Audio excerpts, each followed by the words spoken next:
राधे राधे दोस्तों, आज हम आपको सुनाने जा रहे हैं आमले के कास्य की कथा। तो आपने सुनी ही है, मानधाता और ऋषि वशिष्ठ जी का संवाद, जो कि अगर आपने हमारे YouTube चैनल पर नहीं सुना तो दूसरों पे अवश्य सुना होगा। लेकिन क्या आपने आमले काशी के व्रत का महत्व दर्शाती कहानी सुनी है? अगर आप हमारे चैनल पर नए हैं तो प्लीज़ हमारे चैनल को सब्सक्राइब कीजिएगा, वीडियो को लाइक करें और शेयर करें। तो आइए सुनते हैं वो कहानी जिसमें आंवले के दान का महत्व आता है। बहुत समय पहले की बात है, नदी के किनारे एक छोटा सा गांव था। उस गांव में एक सेठ जी रहा करते थे। सेठ सेठानी को सभी घर में तो मौज थी, ये समझो कि उनके घर में लक्ष्मी का वास था। सेठानी जो कि सारा नित्य कर्म किया करती थी, बहुत पूजा पाठ करती, एकादशियों के व्रत किया करती थी। जब भी आंवले की एकादशी आती तो सेठानी सोने के आंवले का दान किया करती थी, क्योंकि सेठ जी के घर में तो अन्न धन के अंबार लगे हुए थे। साक्षात माँ लक्ष्मी, माँ अन्नपूर्णा की उन पर कृपा बनी हुई थी। सेठ और सेठानी के एक बेटा था जो उनके शादी के काफ़ी सालों के बाद पैदा हुआ था। सेठानी अपना नित्य क्रम रोज व्रत भगवान की पूजा पाठ करती और अपने बेटे को भगवान का आशीर्वाद समझती थी। क्योंकि वह एकादशी का व्रत करती थी, इसलिए उसे यही उसका मानना था कि भगवान विष्णु की कृपा से उसे पुत्र की प्राप्ति हुई है। धीरे धीरे समय बीत रहा था, बूढ़े हो रहे थे तो बेटा जवान हो रहा था। अब सेठ सेठानी ने जब देखा कि बेटा जवान हो गया है तो उन्होंने बेटे के विवाह के लिए एक योग्य लड़की देखकर अपने बेटे का विवाह कर दिया। घर में बहू आ गई। बहू जो आई वह भी बहुत सुशील थी, अपने सास ससुर की बहुत सेवा करती थी। बहू के आने के बाद भी सेठानी ने अपने जो नियम कर्म था उससे जुड़ी रही और अपनी बहू को भी वह अच्छे संस्कार सिखाती थी कि सुबह उठ के हमें आंगन बुहाना चाहिए, पहली रोटी गाय की निकालनी चाहिए, आखिरी रोटी कुत्ते की निकालनी चाहिए, नहा धोकर तुलसी जी को सींचना चाहिए, सूर्य भगवान को अर्घ्य देना चाहिए। इस तरह के नियम वह अपनी बहू को बताती। बहू सेठानी की बात को मान लेती थी, लेकिन मन ही मन कुढ़ती भी रहती थी कि घर में कोई अन्न धन की कमी तो नहीं है, फिर भी हमें ये नियम निभाना पड़ेगा। सेठानी जी का तो ये नियम था, वह शुरू से करती आ रही थी, सोने के आंवला दान करती थी। अब एक दिन की बात है, एक पड़ोसिन थी जो सेठ जी की बहू से कहती है, अरे देखो तुम्हारी सास सोने का आंवला दान करती है, इस तरह से तो तुम गरीब हो जाओगे। कहते हैं ना, लोग अपने दुख से दुखी नहीं होते, दूसरों के सुख को देखकर दुखी होते हैं। अब बहू को पहली बार तो उसने ये बात पड़ोसिन की नहीं मानी, लेकिन कहती है ना, जब बार बार हम एक बात को बोलते रहते हैं तो वो बात सच साबित हो जाती है, हमारे दिमाग में बैठ जाती है। तो जिस प्रकार सीख तो पत्थर को भी फोड़ देती है, किसी के घर में सुखी को देखकर कोई ईर्ष्या करता है तो वह उसके घर में लड़ाई झगड़ा करवाने के लिए हर संभव प्रयास करता है। तो यहाँ पर भी कुछ ऐसा ही था। एक दिन जब फिर दोबारा पड़ोसी ने बहू से कहा, अरे बहू तेरी सास तो सोने का आंवला दान करती है, इस तरह से तो तुम्हारा सारा सोना खत्म हो जाएगा। बहू बेटो तुम्हारे लिए क्या बचेगा, तुम्हें तो वह कंगाल कर देंगे। अब बहू के दिमाग में पड़ोसिन की बात बैठ गई। बहू के दिमाग में अपनी सास के प्रति कही गई पड़ोसिन की बात बैठ गई। वह अपने पति से बोली, देखो जो माता जी है ना, वह तो सारा धन दान कर देंगी, हमारे पास क्या बचेगा। तब बहू का जो पति था वह जो कहने लगा कि मेरी माँ को मैं बचपन से ही ऐसा करते देखता आ रहा हूँ, वह सोने का आंवला दान करती है, लेकिन हमारे घर में आज तक किसी चीज़ की कमी नहीं हुई, क्योंकि ये तो उनका नियम है और जितना माँ दान करती है उतना ही घर में बरकत होती है। लेकिन कहती है ना, घर में जब कलेश होता है तो पति भी धीरे धीरे अपनी पत्नी की बात को मानने को तैयार हो जाता है। अब सास ससुर जो थे वे बूढ़े हो गए थे और सारा कारोबार भी सेठ जी ने अपने बेटों के हाथ में दे दिया था। बहू ने जब अब धीरे धीरे अपने पति के कान भरने शुरू किए कि इस तरह अगर माँ सोना त्याग करती रहेगी तुम्हारे बच्चों के लिए क्या बचेगा।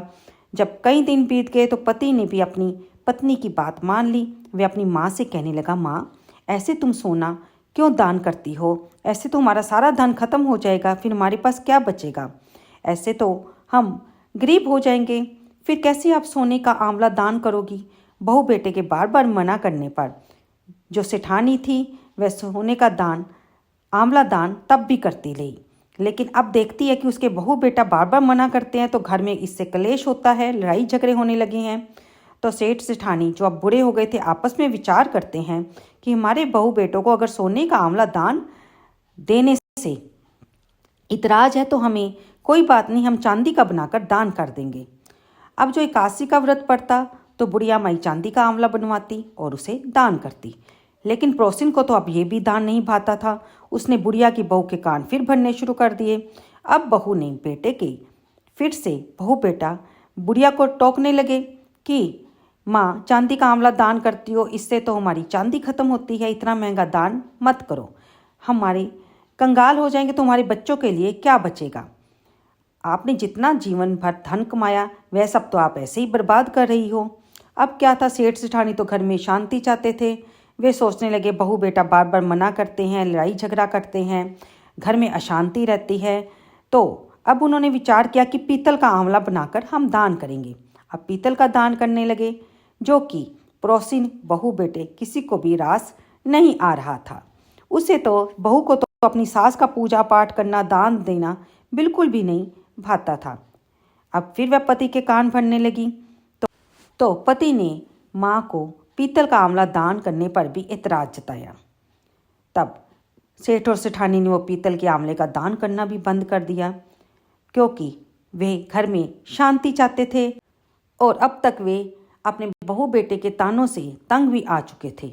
अब की बार जो एकादशी आई, बुढ़िया माँ ने तो व्रत रखा था, लेकिन उसका तो नियम था कि वे आंवला भी दान करेगी। बेटे बहू ने सोना चांदी पीतल सब अपने कब्जे में कर लिया था। अब वे बेचारी क्या दान करती। तो बुढ़िया माई ने भगवान विष्णु और माता लक्ष्मी के आगे हाथ जोड़े और एकादशी माता से प्रार्थना की, एकादशी माता अब मेरे पास ये सिर्फ मिट्टी है, मैं इसी का आंवला बनाकर आपको दान करती हूँ। अब माँ ने यानी कि सेठानी जी ने मिट्टी का आंवला बनाया और उसे दान कर दिया और अपना नियम क्रम व्रत उपवास करती रही, कथा कहानी सुनती। लेकिन बुढ़िया की जो पड़ोसिन थी उसे अब भी बुढ़िया माई से ईर्ष्या होती कि वह पूजा भक्ति में लगी रहती है। तो उसने बहू के कान भरने शुरू कर दिए कि देखो तुम्हारी सास तो तुम्हारी जग हसाई करवा रही है, घर में इतना रुपया पैसा है और इतना धन है, फिर भी लोग कह रहे हैं कि देखो सेठ सेठानी को इनका दिमाग चल गया है, मिट्टी का आंवला दान कर रहे हैं। इससे तो बहू तुम्हारी और तुम्हारे पति की बहुत बदनामी हो रही है, क्योंकि तुम्हारा तो इतना लंबा चौड़ा व्यापार है, दिन दुगनी रात चौगनी उन्नति कर रहे हो, तुम्हारे घर अन्न धन के भंडारों से भरे हुए हैं, तुम्हारी सास मिट्टी का आंवला दान करती है। अब बहू को ये बात सुनकर बहुत गुस्सा आया। उसने फिर पति से कहा कि देखो जी, माता तो मानती ही नहीं है, उन्होंने हर तरह से हमारी बदनामी करने की ठान ली है, हम किसी को क्या मुंह दिखाएंगे। तुम्हारी माता अब मिट्टी का आंवला बनाती और उसे दान करती है, भला कहीं मिट्टी भी दान की जाती है क्या। इस पर बुढ़िया माई का जो बेटा है वह अपनी माँ से कहता है कि माँ क्यों जग हसाई करवा रही हो, क्यों हमें बोलने लायक भी नहीं छोड़ोगी। लोग कहेंगे कि इतने बड़े व्यापारी की माँ मिट्टी का आंवला दान करती है। सेठ सेठानी बेटे की बात सुनकर चुप हो गए। उसका बेटा अपनी माँ को अब मिट्टी का भी आंवला दान नहीं करने देता।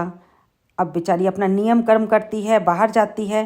तो अब अगली एकादशी जो आई तो वह देखती है कि मंदिर में गौ माता बंधी हुई थी। अब वह गाय का गोबर घर ले आती है और गोबर का आंवला बनाकर उसका दान, लेकिन अपना नियम नहीं छोड़ती। बुढ़िया माई की तो काशी में अपार श्रद्धा थी। वह जब से छोटी थी अपनी माँ दादी को बचपन से देखती आ रही थी, वे भी एकादशी का व्रत करती थी और वही गुण और संस्कार उसके अपने बचपन से ही भरे हुए थे। इसलिए आज तक उसने कभी भी एकादशी का व्रत नहीं छोड़ा था, ना ही अपना नियम कर्म छोड़ा था। उसने जब गोबर की आंवला बनाकर दान किया तो वो भी बहू बेटे को रास नहीं आया। उन्होंने गोबर का भी दान करने से मना कर दिया। अब बेचारी बुढ़िया माई जो सोने से चांदी, चांदी से पीतल, पीतल से मिट्टी पर और मिट्टी से गोबर पर आ गई थी, लेकिन बहू बेटा उसको ये दान भी नहीं करने देते थे। और पड़ोसिन जो थी, पड़ोसिन ने गोबर किया आंवला दान करने से भी बहू को सिखाकर मना करवा दिया कि बहू अब सास को कहती थी कि तुमने ये दान क्या लगा रखा है, हमारी जग हसाई करती हो। बुढ़िया माई बेटे और बहू की बातों और तानों से बहुत दुखी होती थी। अब इस बात से दुखी होकर दोनों सेठ सेठानी ने उस घर को छोड़ दिया। कहते हैं जिस घर में हमें पूजा पाठ भी नहीं करने दिया जाता, दान नहीं किया जाता, हमारा मान सम्मान नहीं किया जाता, तो ऐसे घर को में रहकर हम क्या करेंगे, हम इस घर को छोड़ कर जाएंगे। दोनों पति पत्नी उस घर को छोड़कर चले जाते हैं। चलते चलते दोनों एक वन में चले जाते हैं। थक कर एक जगह पर बैठ जाते हैं। पास में नदी थी, दोनों नदी का पानी पीते हैं और वहीं पर दोनों ने एक बालू का आंवला बनाया, क्योंकि उस दिन एकादशी थी। बेचारों ने रात बताई और बालू का आंवला बनाकर अगले दिन दान कर दिया और सारा दिन पानी पीकर गुजारा। फिर भगवान की ऐसी कृपा हुई कि जिस जंगल में उन्होंने बालू का आंवला बनाया था वहाँ पर आंवले का पेड़ उगाया। अगले दिन जब बुढ़िया सोकर उठती है तो जो बालू के रेत पर ही पति पत्नी दोनों सो गए थे, क्योंकि वे थके हुए थे, उम्र भी ज़्यादा थी। तो उठने पर बुढ़िया देखती है कि जिस जगह पर उसने बालू का आंवला बनाया था वहाँ पर एक आंवले का पेड़ उगा है। बुढ़िया माई अपने पति से कहती है कि देखो, हमने आंवला बनाया और उसका जहाँ पर हमने रखा था वहाँ पर रात ही रात में आंवले का एक पेड़ उग गया है और उस पर आंवले लग गए हैं। आप एक काम करो, एक आंवला ले जाकर बाजार में बेचकर कुछ खाने का सामान खरीद लाना। तब बुढ़िया माई का पति वैसा ही करता है। उसने आंवले के पेड़ से एक आंवला तोड़ा और उसे बाजार की तरफ लेकर चल दिया। अब एक आंवले को लेकर वह एक बनिए की दुकान पर पहुंचा। बनिए ने उस आंवले को बड़े ध्यान से देखा और उसने जो भी सामान सेठ जी ने मांगा उसे दे दिया और बहुत सारे पैसे भी वापस कर दिए। तब सेठ कहते हैं कि बनिया, मैंने तो आपको ये जो आंवला दिया है, आपने इतना ज़्यादा सामान दे दिया, लेकिन अब पैसे किस चीज़ के दे रहे हो? तब बनिया बोला, अरे भाई, तुम्हारा आंवला सोने का है, जो इसलिए उसकी कीमत मैं तुम्हें अदा कर रहा हूँ। ये सामान और ये जो तुम्हारे पैसे बनते हैं। अब बुढ़िया का पति यानी कि सेठ जी बड़ी खुशी खुशी सामान लेकर वापस लौट आते हैं। धीरे धीरे समय बीतने लग गया। बुढ़िया माई अब फिर सोने का आंवला दान करने लगी, क्योंकि उस पेड़ पर सोने के आंवले लगते थे। धीरे धीरे दोनों पति पत्नी बहुत पैसे वाले हो गए और आंवले बेचकर उन्होंने सोने का आंवला, क्योंकि बहुत कीमती था, जिसके कारण उन्होंने को उनके बहू बेटे ने घर से निकाल दिया था। अब इधर सेठ और सेठानी के तो आंवला बेचकर दिन पलट गए और उधर बहू बेटे के भी दिन पलट गए। उनका सारा व्यापार चौपट हो गया। जहां अन्न धन के भंडार भरे रहते थे वहां पर अब भूखे मरने की नौबत आ गई। एक दिन जो सेठ जी का लड़का था अपनी पत्नी से बोला कि देख भाग्यवान, तू यहीं पर रह, मैं परदेश जाकर कुछ काम करूँगा, क्योंकि अब हमें भूखे मरने की नौबत आ गई है। घर में खाने के लिए भी अन्न का दाना नहीं है। जब तक मेरी माँ थी सोने का आंवला दान करती थी तो उससे वो देखा नहीं गया। जब तक हमारी माँ दान करती रही हमारा घर अन्न धन से भरा रहा। और आज हम माँ बाप के घर पर ना रहने पर कंगाल हो गए हैं। इसलिए जब से मेरे माता पिता इस घर से गए हैं, मानो लक्ष्मी जी भी हमारे घर से रूठ गई हैं। तब उस लड़के की पत्नी कहती कि देखो, मैं यहाँ अकेली रहकर क्या करूँगी, मैं भी तुम्हारे साथ परदेश चलूँगी और कोई काम धंधा कर लूँगी, दोनों कुछ कमाएंगे और कुछ कर पाएंगे। तब दोनों पति पत्नी जंगल की तरफ पहुँचे, क्योंकि पहले जो रास्ता था वह जंगल के रास्ते से ही होकर परदेश जाना पड़ता था। अब दोनों पति पत्नी जंगल के रास्ते से जा रहे थे तो दोनों क्या देखते हैं कि एक सेठ जी की हवेली बन रही है जंगल में। तब लड़का सोचता है कि चलो यहीं पर कुछ काम मिल जाए तो हम यहीं पर देख लेते हैं। अब वह लड़का सेठ जी के पास पहुंचा, उनसे कहने लगा कि सेठ जी कोई काम हो तो मुझे बताइए। सेठ जी ने अपने लड़के को पहचान लिया और कह दिया कि ठीक है, मेरे यहाँ पर मजदूर काम कर रहे हैं, तुम भी कर सकते हो।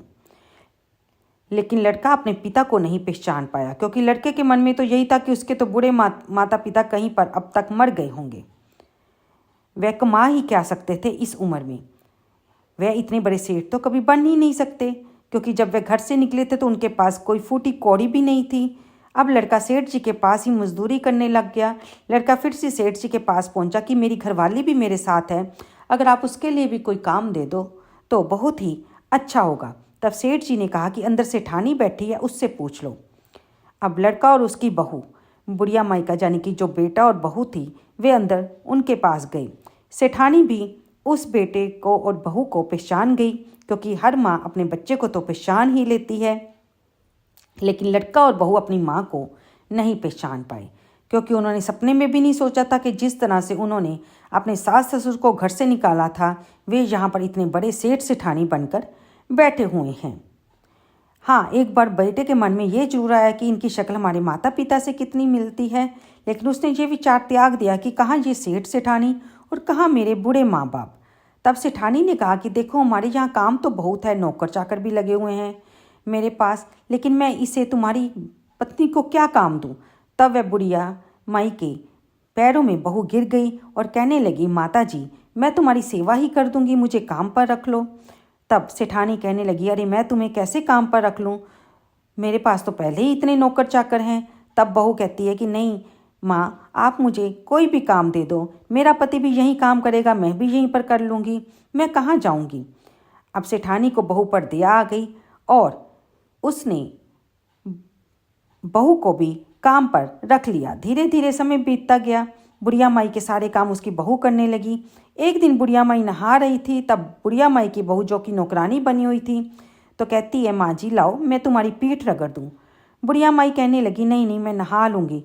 लेकिन बहू कहने लगी, देखो माँ जी मैं आपकी नौकरानी हूँ, आपकी सेवा के लिए ही तो लगी हुई हूँ, अगर आपकी सेवा करूँगी तभी तो जो मुझे मेरा धर्म है नौकरानी का वो उसकी मजदूरी मुझे मिलेगी, इसलिए लाइए मैं आपकी पीठ मल देती हूँ। बार बार बहू की जिद करने पर बुढ़िया माई मान जाती है। वह बहू माँ की पीठ मलने लगती है। बुढ़िया माई की पीठ पर एक निशान था, उस निशान को देखकर बहू रोने लगती है। तब बहू के जो आंसू बुढ़िया माई की पीठ पर गिरते हैं, तब बुढ़िया माई की पीठ पर उसे कुछ गर्म महसूस होता है। तो बुढ़िया माई कहती है, अरे तू क्यों रो रही है। तब वह बहू कहती है कि माँ जी आप तो सेठ सेठानी हो, लेकिन क्या कहूँ आपकी शक्ल भी मेरी सास से मिलती है, जो निशान आपकी पीठ पर है वैसा ही मेरी सास की पीठ पर भी था। ना जाने अब वह कहाँ चली गई है, मेरी बुद्धि को क्या हो गया था कि मैं पड़ोसियों की बात में आ गई और मैंने अपने सास ससुर को घर से निकाल दिया। मेरी सास तो दान करती थी, नियम कर्म करती थी, व्रत रखती थी, बड़ी प्रतिव्रता और धार्मिक विचारों वाली वह स्त्री थी, सोने का आंवला दान करती थी, लेकिन मैंने उनके साथ बुरा व्यवहार किया, उनका दान करना छुड़वा दिया, जिससे वे नाराज होकर घर छोड़कर चले गए। उनके जाते ही लक्ष्मी माता भी हमसे जैसे रूठ गई, हमारा सारा व्यापार ठप हो गया, जमीन जायदाद बिक गई। अब हम दोनों के पास खाने को अन्न का एक भी दाना नहीं था। तब हम दोनों पति पत्नी ने बाहर प्रदेश में जाकर काम करने की सोची। जब हम घर से काम करने के लिए निकले तो रास्ते में आपका ये हवेली देखकर हम यहीं पर रुक गए। तब सेठानी ने बहू की जब बात सुनी तो उसने देखा कि बहू को बड़ा पछतावा हो रहा है। बुढ़िया माई की आंखों में भी आंसू आ गए कि उसकी बहू अपने किए पर शर्मिंदा है और वह अपनी सास को ढूंढ रही है। अब सेठानी से रहा नहीं गया और कहा, बहू तू रो मत, मैं ही तेरी सास हूँ। ये देखकर बुढ़िया माई के पैरों में बहू गिर गई और क्षमा याचना करने लगी। माँ जी मुझे माफ़ कर दो, मैंने बहुत पाप किया जो आपको दान देने से रोका, मैं आज से आपको दान देने से कभी नहीं रोकूंगी। बुढ़िया माई ने कहा कि मैं तेरी सास हूँ बहू और तू ही मेरी बहू है, एक बात हमेशा याद रखना, बहुत दान देने से कभी भी गरीबी नहीं आती। अगर हम दान करेंगे और गरीब हो जाएंगे तो ऐसा कभी भी नहीं सोचना चाहिए। सच्चे मन से किया गया दान पुण्य हमेशा बरकत ही लाता है। बहू ने अपनी सास से माफ़ी मांगी। अब उसकी समझ में आ गया था कि दान करने से धन नहीं घटता। अब वह अपनी सास को पहचान कर भागी भागी अपने पति के पास गई और उसको सारी बात बताई। उसका पति काम कर रहा था, लेकिन उसके हाथ से सारी बात सुनकर जहाँ के तहाँ रुक गए कि ये मेरे माता पिता हैं। तब उसने भी अपने पिता के चरणों में और माँ के चरणों में लौटकर माफ़ी मांगी और रोने लगा। तब सेठ सेठानी अपने बहू बेटों को उठाया और माफ़ कर दिया और अपने बेटे को सेठ जी ने गले से लगा लिया कि बेटे अच्छा कर्म सत्कर्म करने से किसी का बुरा नहीं होता, सत्कर्म करो, दान करने से धन नहीं घटता, अपनी इच्छा अनुसार करो, कभी किसी को उसका दान करने से मत रोको। बहू को अपनी गलती का एहसास था तो बेटे को भी अपनी गलती का पर पश्चाताप हो रहा था। उसने माँ बाप से कहने लगा, पिताजी माताजी अब घर चलिए, वो घर आपके बिना सूना है। तब सेठ सेठानी ने कहा, नहीं बेटा अब हम उस घर में नहीं जाएंगे, हम यहीं पर रहेंगे। तब सेठ सेठानी अपने बहू बेटा को बहुत सा धन देते हैं और उन्हें विदा करते हैं। कहते हैं कि तुम्हारा जब भी मन करे हमारे पास रहने आ जाना। और सेठानी अपना एकादशी का व्रत इसी तरह पूजा पाठ करती रही, सोने का आंवला दान करती रही। जो जो वह दान करती थी उसके घर में तरक्की होती जाती थी। अब इधर बहू भी अपनी सासू माँ के कहने के अनुसार एकादशी का व्रत करने लगी, सोने का आंवला दान करने लगी उस घर में भी 9 निधि 100 सिद्धि होने लगी। अब उसकी समझ में आ गया था कि दान देने से धन नहीं घटता। वह भी अपनी सास के नक्शे कदम पर चलने लगी। पूजा पाठ करती, सुबह जल्दी उठती, आंगन बुहारती, पंछियों को दाना चुग्गा डालती, सूर्य देवता को अर्घ्य देती, तुलसी माता को सींचती, भगवान का कीर्तन करती। दोनों पति पत्नी एकादशी का व्रत रखते। इस तरह करने से उनके दिन भी फिर गए, उनका व्यापार दोबारा से चलने लगा। अब इधर सेठ सेठानी कभी कभी अपने बहू बेटे को भी मिलने चले जाते। इस प्रकार से उन सारे परिवार में चारों प्राणियों में प्यार बना रहा और कुछ समय व्यतीत होने पर बहू को एक सुंदर से पुत्र की प्राप्ति हुई। अब उनका घर भी खुशियों से भर गया। दोस्तों, एकादशी व्रत की महिमा अपरंपार है।